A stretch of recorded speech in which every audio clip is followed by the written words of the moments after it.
Food மட்டுமே follow பண்ணி weight loss பண்ணும்போது இர்ரெகுலர் பீரியட்ஸு நார்மல் ஆகுமா? பிசிஓடி, இர்ரெகுலர் பீரியட்ஸ் இதெல்லாமே நார்மல் ஆகுமா? அப்படிங்கிறத பற்றி தான் இந்த வீடியோவில் நம்ம பார்க்க போகிறோம். இவங்களோட பேர் பிரபாவதி, சென்னையில் இருக்காங்க. ஏஜ் 28. இவங்க ஜாயின் பண்ணும்போது இவங்களுக்கு பிசிஓடி இருக்குது, அதை நார்மல் பண்ணணும் அப்படிங்கிறது தான் மெயின் ஃபோக்கஸாக ஜாயின் பண்ணாங்க. டே 1ல் இவங்க வெயிட்டு 65.85 kg இருந்தாங்க.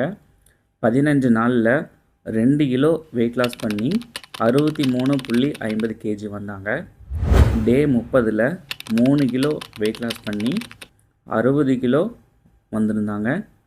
அடுத்ததாக டே 60ல் வெயிட் செக் பண்ணி பார்க்கும்போது திரும்பவும் 3 கிலோ வெயிட் லாஸ் பண்ணி 57.30 kg வந்திருக்காங்க. அதாவது டே 1ல் 65 கிலோ இருந்தாங்க, டே 60ல் 57 கிலோ, கிட்டத்தட்ட 2 மாதத்தில் 8 கிலோ வெயிட் லாஸ் பண்ணியிருக்காங்க. அவங்க வெயிட் லாஸ் பண்ண உடனே அவங்க உடம்புல என்னென்ன மாற்றங்கள் வந்துச்சு அப்படிங்கிறத அவங்களே எனக்கு மெசேஜ் பண்ணியிருக்காங்க. ஸ்க்ரீனில் காட்டுறேன், நீங்களே பாருங்கள். இப்போது பீரியட்ஸ் ப்ராப்ளம் இல்லை, கரெக்ட் டேட்டுக்கு பீரியட் சைக்கிள் இருக்குது சார், ரொம்ப தேங்க்யூ. ரொம்ப வருஷமாக எனக்கு பீரியட்ஸ் ப்ராப்ளம் இருக்குது, பட் உங்கள் டயட்டை ஃபாலோ பண்ணதுக்கப்புறம் சீரியஸ்லி நல்ல ரிசல்ட் கிடச்சிருக்கு. நார்மலாகவே நம்ம எடுக்கிற ஃபுட்டை கரெக்டாக எடுத்துக்கிட்டோம் அப்படின்னா வெயிட் லாஸ் பண்ணி உங்களை உடம்புல இருக்கிற பிரச்சனையை நார்மல் பண்ணலாம்.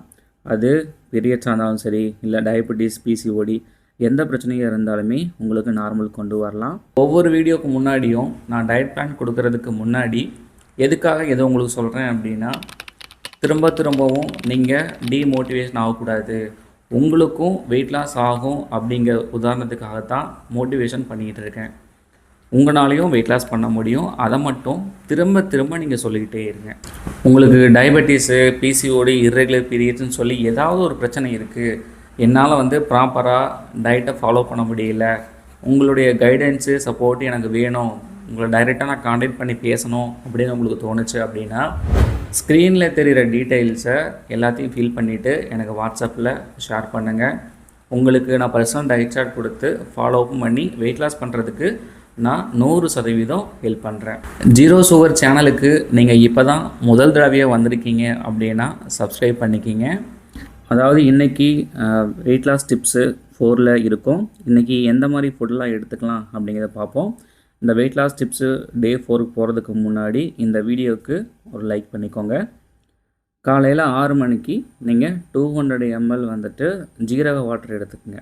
ஸோ ஜீரக வாட்டர் அப்படிங்கும்போது ஒரு 10 நிமிஷம் நீங்கள் கொதிக்க வச்சாவே போதும், ரொம்பவெல்லாம் சுண்ட வைக்க தேவையில்லை. ஆறுனதுக்கப்புறம் அந்த சீரக தண்ணியை குடிங்க. அதுக்கப்புறம் காலையில் சீரக தண்ணி குடித்து முடிச்சதுக்கு அப்புறம் நீங்கள் முடிஞ்சால் ஒரு 30 நிமிஷம் வாக்கிங் போங்க. நீங்கள் போய் ஆகணும் அவசியம் கிடையாது, உங்களுக்கு டைம் இருக்குது அப்படின்னா நீங்கள் தாராளமாக போகலாம். அதுக்கடுத்ததாக பிரேக்ஃபாஸ்ட்டுக்கு நாம் இன்றைக்கி என்ன எடுக்கலான்னா சப்பாத்தி எடுத்துக்கலாங்க.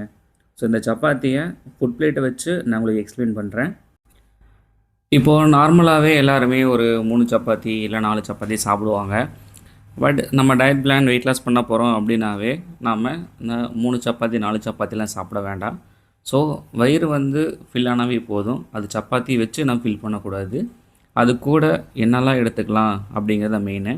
இந்த சப்பாத்தி கூட நான் கேரட் பீன்ஸு குருமா 1 கப் எடுத்திருக்கேன். காய்கறிகளை நம்ம அதிக அளவு சேர்த்திக்கணும், ஏன்னா அதுதான் நமக்கு டைஜஸ்ட் பண்ணி கொடுக்கும். இது கூட ஃப்ரூட்ஸ் வகைகளை நீங்கள் என்ன வேணால் எடுத்துக்கலாம். முக்கியமாக பலா, வாழை இந்த 3 மட்டும் எடுக்க வேண்டாம். லாஸ்ட் வீடியோவில் நான் சொல்லியிருப்பேன். ஸோ இப்போ இதில் என்ன எடுத்துக்கலாம்னா கொய்யாப்பழம் எடுத்துக்கலாங்க. ஸோ ஒரே ஒரு கொய்யாப்பழத்தை மட்டும் நான் கட் பண்ணி வச்சுருக்கேன். ஸோ இந்த காய்கறிகளும் சரி, அப்புறம் இந்த கொய்யாப்பழமும் சரி, இதெல்லாம் ஃபைபர் ரொம்ப அதிகமாக இருக்குது, நல்லாவே டைஜஸ்ட் பண்ணி கொடுக்கும். அப்புறம் இது மட்டுமே போதுமானு கேட்டிங்கன்னா கண்டிப்பாக இல்லை. இது கூட நாம் ஒரு எக்கு சேர்த்திக்கலாம். நீங்கள் வெஜிடேரியனாக இருக்கீங்க அப்படின்னா நீங்கள் உங்களுக்கு இந்த 3 மட்டுமே போதும்.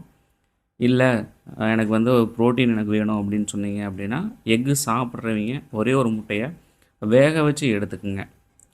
ஸோ இதுதான் ஒரு complete diet plan. So carbohydrate, fibre, proteins எல்லாமே இருக்குது. முட்டை வேணான்னா முட்டை மட்டும் எடுத்து வச்சுருங்க. இப்போது கேலரிஸ் பற்றி உங்களுக்கு நான் தெளிவாக சொல்லிடுறேன். 2 சப்பாத்தி அப்படின்னா கிட்டத்தட்ட ஒரு சப்பாத்தியில் 100 கேலரிஸ் இருக்குது. ஸோ 2 சப்பாத்திக்கு 200 கேலரிஸ் இருக்குது. அடுத்ததாக ஒரு கொய்யாப்பழம், அதில் 50 கேலரிஸ் இருக்குது. அப்புறம் இதுக்கு சைடிஷ் என்ன அப்படின்னு பார்த்தீங்கன்னா, கேரட் பீன்ஸை வந்துட்டு அதிக அளவில் குருமா மாதிரி வச்சு ஒரு கப் எடுத்துக்கங்க. அது கிட்டத்தட்ட ஒரு 150 கிராம் வரும். இந்த 150 கிராம் வந்துட்டு கிட்டத்தட்ட 150 கேலரிஸ் இருக்கும். ஸோ நீங்கள் வெஜிடேரியனாக இருக்கீங்க அப்படின்னா 2 சப்பாத்தி, கொய்யா, அந்த கேரட் பீன்ஸ் குருமா இது மட்டுமே உங்களுக்கு போதும். இல்லை எனக்கு நான் முட்டை வேணும் அப்படின்னா நீங்கள் முட்டை கூட எடுத்துக்கலாம். ஒரு வேக வச்ச முட்டை அது ஒரு 80 கேலரிஸ் இருக்கும். இது எல்லாத்தையுமே சேர்ந்து சாப்பிட்டீங்க அப்படின்னா உங்களுக்கு ஒரு 450 கேலரிஸ் வரும். இல்லை முட்டை மட்டும் எனக்கு வேண்டாம், மற்ற எல்லாத்தையும் எடுத்துக்கிறேன் அப்படின்னா பிரேக்ஃபாஸ்ட்டுக்கு மட்டும் ஒரு 400 கேலரிஸ் வரும். ஸோ மார்னிங் வந்து கேலரிஸ் அதிகமாக இருக்குன்னு பயப்பட வேண்டாம். கொய்யா அப்புறம் இந்த வெஜிடபிள்ஸாக சேர்த்து சாப்பிட்றதுனால உங்களுக்கு நல்லாவே டைஜஸ்ட் பண்ணி கொடுத்துரும். சீக்கிரமாகவே உங்களுக்கு பசி எடுக்கவும் ஆரம்பிச்சிடும் ஒரு 1 மணி டைமில். அடுத்ததாக காலையில் 11:30 மணி டைமில் நம்ம ஒரு லெமன் டீ எடுத்துக்கலாம். இந்த லெமன் டீ பொறுத்த வரைக்கும் ஜஸ்ட்டு நீங்கள் டீ காஃபி குடிப்பீங்கள்ல, அதில் கொஞ்சம் லெமனை புழிஞ்சு விட்டு சூடு பண்ணி குடித்தாலே போதும். இல்லை லெமன் டீ வேண்டாம், நான் லெமன் ஜூஸ் மாதிரி குடிச்சுக்கிட்டோமான்னு கேட்டிங்கன்னா தாராளமாக குடிக்கலாம். ஆனால் அதில் சர்க்கரை வந்துட்டு கொஞ்சம் கம்மியாக சேர்த்திக்கிங்க. இல்லைனா உப்பு கூட போட்டு நீங்கள் தாராளமாக குடிச்சிக்கலாம். அடுத்தது லஞ்சுக்கு வருவோம். லஞ்சை பொறுத்த வரைக்கும் ஒரு சின்ன கப்பில் வந்துட்டு ஒரு சாதம் எடுத்துங்க. அந்த சாதம் சப்போஸ் நீங்கள் வெயிட் மிஷினில் வச்சு நீங்கள் சாப்பிட்ற மாதிரி இருந்துச்சு அப்படின்னா அந்த சாதம் ஒரு 100 கிராம் எடுத்துக்கோங்க. அந்த சாதம் ஒரு 150 கேலரிஸ் வரும். இது கூட ஒரு கப்பு சாம்பார் எடுத்துக்கோங்க. சாம்பார் நீங்கள் என்ன சாம்பார் வேணாலும் வச்சு சாப்பிட்டுக்கலாம். அந்த ஒரு கப்பு சாம்பார் ஒரு 50 கேலரிஸ் வரும்.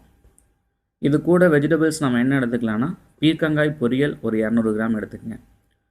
முடிஞ்ச அளவுக்கு பச்சையாக நான் சொல்லலை வெயிட்டு, நீங்கள் வதக்கினதுக்கப்புறம் சாப்பிட்றதுக்கு முன்னாடியில் ரெடி பண்ணி வச்சுருப்பீங்கள்ல, அப்போது ஒரு சாப்பாடு ஒரு கப்பு இருக்குது அப்படின்னா அந்த வெஜிடபிள்ஸ் வந்து 2 கப்பாக எடுத்து சாப்பிடுங்க. ஸோ வெஜிடபிள்ஸ் எந்த அளவுக்கு நம்ம அதிகமாக சேர்த்திக்கிறோமோ அந்த அளவுக்கு ரொம்பவே நல்லது.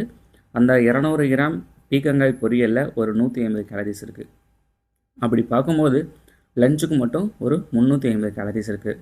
ஒருவேளை லஞ்சுக்கு நான் வந்து முட்டை சேர்த்துக்கலாமா அப்படின்னு கேட்டிங்கன்னா தாராளமாக நீங்கள் ஒரு முட்டை கூட நீங்கள் சேர்த்துக்கலாம்.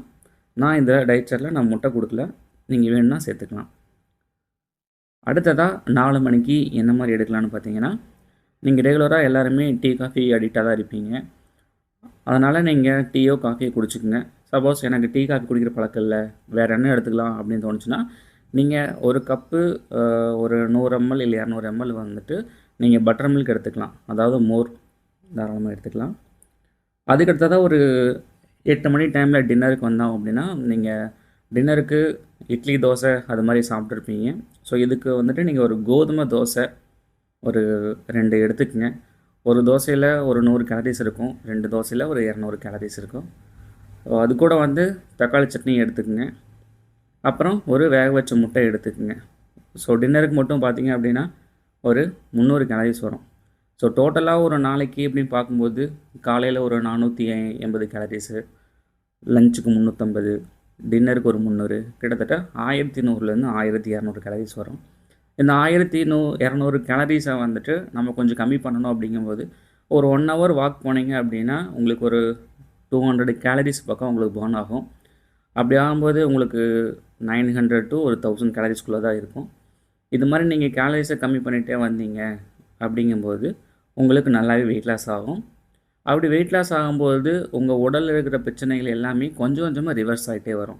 அது பிசிஓடியாக இருக்கலாம், தைராய்டாக இருக்கலாம், டயபெட்டிஸு, ஃபேட்டி லிவர். ஸோ எந்த ஒரு பிரச்சனையாக இருந்தாலுமே இது மாதிரி உங்களுக்கு சரியாக போயிடும்.